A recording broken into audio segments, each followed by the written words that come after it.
vipi hali? Salama kabisa. Wenyewe mnatamba tu, mpo juu ya msimamo. Kuna baridi. Kuna baridi. Kuna baridi pale juu. Kuna baridi sana. Tuanze hivi kwanza na swala la Taifa Stars. Jana tumepoteza kwa idadi ya magoli 2. Unazungumziaje kwanza timu yetu ya Taifa Stars? Taifa Star, kama Taifa Star, mimi binafsi inanumiza roho sana. Inanumiza roho kwa nini? Taifa Star hatujui kwamba ni wachezaji, hatujui kwamba ni kocha, hatujui kwamba ni uongozi, hatujui kwamba ni nini. Lakini mimi ukiniuliza moja kwa moja, Taifa Star inamalizwa na siasa. Taifa Stars inamalizwa na siasa kivipi Fadha? Yaani Taifa Star imeingizwa sasa hivi kwenye mambo ya siasa. Imekuwa kama sehemu ya kampeni, imekuwa yani haieleweki. Yaani sio Taifa Star peke yake. Mpira wa Tanzania utakuja kupoteza mwelekeo kwa sababu umeingizwa katika masuala ya siasa. Kwa mfano, mechi kama ya jana haikusikuwa na sababu ya kuchezwa ile mechi. Hata kama kulikuwa kuna umuhimu wa kuwepo na mechi za kirafiki. Naona kumekuwa na kalenda ya mechi za kirafiki, lakini hakuna ulazima wa kucheza mechi za kirafiki. Lakini kwa kuwa tu ndio wameamua ikacheze mechi ya kirafiki, wameona ni sawa tu. Timu haina maandalizi, timu haina mapumziko, timu haina muunganiko. Timu leo ina Juma, kesho ina Josefu, kesho kutwa ina Ibrahimu, Mtondogoe na Bakari. Unashindwa kuelewa kwamba Taifa Star iko katika misingi gani. Lakini Waswahili wanasema mficha maradhi kifo mfichua. Twende, mwisho wa siku muda utaongea kuhusu matatizo ya Taifa Star. Paka sasa hizi tumekuwa na matokeo mabovu. Sio leo kumekuwa na malalamiko mengi, Taifa Stars inacheza vibaya, inapata matokeo mabaya. Unahisi nini hasa kinasababisha? Ni ubovu wa mwalimu ama ni uhitaji wa kikosi cha Taifa Stars selection yake? Ni maandalizi duni. Maandalizi ya Taifa Stars ni moja maandalizi duni kabisa katika maandalizi ya vilabu vya taifa vya timu za taifa. Maandalizi duni ndio yanayosababisha Taifa Star inakosa mwelekeo. Sio quality ya wachezaji ambayo inatuangusha pengine. Yaani unaposema maandalizi duni unachanganya na quality ya wachezaji. Quality ya wachezaji utaipata vipi wakati maandalizi ni mabovu? Mfano kama sasa hivi hatujapata mapumziko ya vilabu kufanya season ya maana. Hatujapata mapumziko ya vilabu kujiandaa. Vilabu ni mechi back to back. Leo mechi, kesho mechi. Leo mechi, kesho mechi. Muda kuviandaa vilabu viweka wachezaji wao katika hali ya kawaida imekuwa ni kazi moja ngumu sana. Kwa hiyo Taifa Star imekuwa kama mpira wa kona. Kila anayepiga anapiga, mpira ukija golini watu wanagombania. Ndipo tunapoelekea sasa. Okay, turudi sasa kwenye timu yako pendwa ile ambayo unasema pale juu kuna baridi wenyewe. Mnaongoza ligi point 6, magoli 6. Unakizungumziaje kikosi chako cha msimu huu mpaka sasa? Hatua mlikofikia, mnaongoza ligi mapema, game 2 mmeshinda zote kwa idadi ya magoli 3 kila wastani ya magoli 3 kila mechi, point 6, goli 6, mko pale juu kileleni. Kwanza siwezi kutamba kwa matokeo haya. Kutamba kwa matokeo ndio yapata kwa sasa hivi siwezi kutamba. Kwa sababu ligi bado ni mbichi, ligi ni mpya. Tulikuwa tuna kocha mkuu, kocha akaondoka. Tukapata kocha wa muda akatupatia point 6. Kocha wa muda akaondoka, akakaa pembeni, ameletwa kocha mpya bwana Pantaleo. Ameletwa Pantaleo, kocha mpya kwa ajili ya timu ya Simba. Kwa hiyo sasa hivi nikisema najaribu kuisifia Simba kwamba italeta matumaini, itatupatia matumaini katika mechi zilizopo au zinazokuja, siwezi kusema. Ninachosema kwanza tuone mafunzo ya kocha wetu Mbulgaria Pantaleo, alafu ndo tutajua kwamba Simba iko katika nafasi gani. Lakini mpaka sasa hivi tumejitahidi kadri ya uwezo wetu, tuko kwenye kilele, tunasikia baridi. Hatujui kwamba safari ya kilele itaendelea kuwepo au itachomolewa. Usajili wa msimu uliopita asilimia kubwa ulikuwa ni jicho la mwalimu Fadlu Davis kufanya selection ya wachezaji ambao binafsi aliona ni wachezaji ambao formation zake wanaendana sawa. Kwa bahati isiyo tuseme bahati nzuri, akaja akaondoka Fadlu Davis akaachia na wale wachezaji ambao alifanya usajili, mmeleta kocha mwingine. Unadhani mifumo yake itakuja kuendana na wachezaji ambao wako katika kikosi cha Simba? Hapo ndipo mahali panaponitia wasiwasi. Ndio maana kila siku mimi nikiojua kuhusu usajili naungana na Magori aliyesema kumwachia kocha kusajili wachezaji ni kosa kubwa sana. Ni heri tusajili wachezaji wenyewe kwa viwango ambao tunaweza tukamtafuta kocha kutokana na viwango tulivyosajili kwenye timu. Sasa hivi Simba ina mtihani mzito sana. tulimtaka Bajaba Mkenya yule. Bajabeli kwa ajili kocha alimhitaji. Leo Bajabeli kocha hayupo, Bajabeli tunaanza kuambia kwamba ni majeruhi, labda anaweza kaachwa, hatuna uhakika. Haya. Kuna wakati tulimtaka beki kutoka sijui ni Kagera ile sijui ni wapi. Kocha akamkataa. Alitoka Coastal Union. Coastal Union. Kocha akamkataa. Akamtaka beki kutoka Namungo. Matokeo yake kaondoka, kamwacha beki wa Namungo peke yake.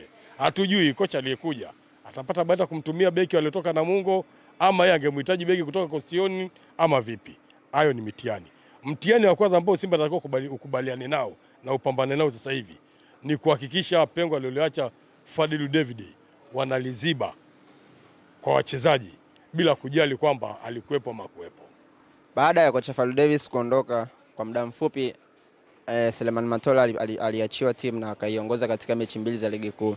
Katika mechi zile mashabiki wa Simba walikuwa na furaha na burudani wakisema mechi timu ina flow vizuri, inapata matokeo vizuri. Unadhani ilikuwa ni wakati sahihi sasa kumwachia kocha kama Matola kukiongoza kikosi cha Simba? Mimi ni mmoja wapo kupita maelezo nilikuwa naunga mkono kuwepo na kocha mzawa. Nilikuwa nahitaji Matola apewe timu.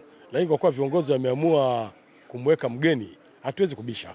Lakini mimi mpira aliocheza Matola ulikuwa ni moja mipira bora kabisa ambayo Simba wanahitaji kuwa nayo.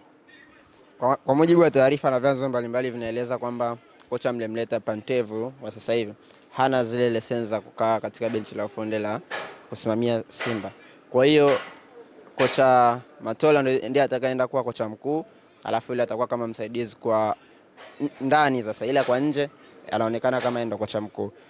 Sasa wale wachezaji ambao Fadlu Davis aliwasajili walikuwa Matola alikuwa bench, kwa hiyo anaweza akashirikiana na Pantev akafanya vizuri. Unadhani wataenda kuitengeneza Simba namna gani sasa ili kuweza kupata matokeo mazuri? Kwanza kabisa Pantaleo sio kocha msaidizi, ni kocha mkuu. Kilichobadilika pale ni jina kutoka kocha kuwa meneja. Na kitu kinachowatia wasiwasi wapenzi, mashabiki na waandishi ni kuambiwa kwamba hana vigezo. Hivi kuna kocha anayesomea wiki 2? Ile leseni ndio mruhusu kukaa kwenye benchi anataka kwenda kuisomea wiki 2. Ni kwamba ana vyeti vyote vya ukocha. Amekosa kigezo kimoja kinachotakiwa kwa kocha kutoka Ulaya kuja kufundisha Afrika. Kama Ulaya walivyoweka vigezo kwa kocha kutoka Afrika kwenda kufundisha Ulaya. Hiyo unaomba muliondoe wasiwasi. Lakini yule amekuwa ni kocha sahihi kwenye timu ya Simba kutokana na vigezo alivyonavyo. Kinachotakiwa ni kwamba tuje tuone matokeo yake. Alafu unajua makaratasi hayabadilishi matokeo. Matokeo yanabadilishwa na mpira au kitu utakachokielekeza, alafu matokeo yake yataonekana. Kwa hiyo suala la Pantaleo kuwa kocha, suala la Pantaleo kuwa meneja, naomba hayo masuala tuwaachie viongozi. Tusiwabugudhi, tusiwagasi wala tusifanye nini. Tuache wafanye kazi yao.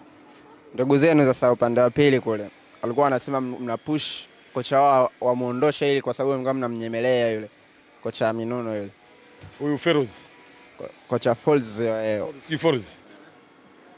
wale wakikabila kuisema Simba kwa usiku haijaingia, wala viewers kwao hawajawa wengi. Kwa hiyo lazima watafute kitu chochote cha kuisemea Simba ili waonekane kama wapo. Hatujue kuwa na habari na yule kocha wao. Sidhani hata kama viongozi walifikiria kumsajili kocha kama yule. Sasa wao kama wana mawazo hayo, kama wasitafute sababu za kubaki na mlevi wao. Wabaki na mlevi wao, wamlee mlevi wao, atawafikisha nchi ya hadi sawa, au kuwafikisha nchi ya hadi sawa, lakini utawala wa Simba hauingilia na mambo ya Yanga. Lakini utawala wa Yanga kwamba unaingilia kwa maswala kumsema kocha kwamba kuja kusajili kucheza kufanya kazi ya kocha Simba, hayo yote wamejitekenya wao wenyewe. Baadhi ya uwezo wa wachezaji wenu mmoja tunamuona mchezaji kama Rushain Direk ana goli 2, ni center back. Wakati huo wenzenu wamesajili forward nyingi sana mpaka sasa hivi, lakini hatuna forward hata mmoja ambaye ameingia kambani upande wetu wa pili.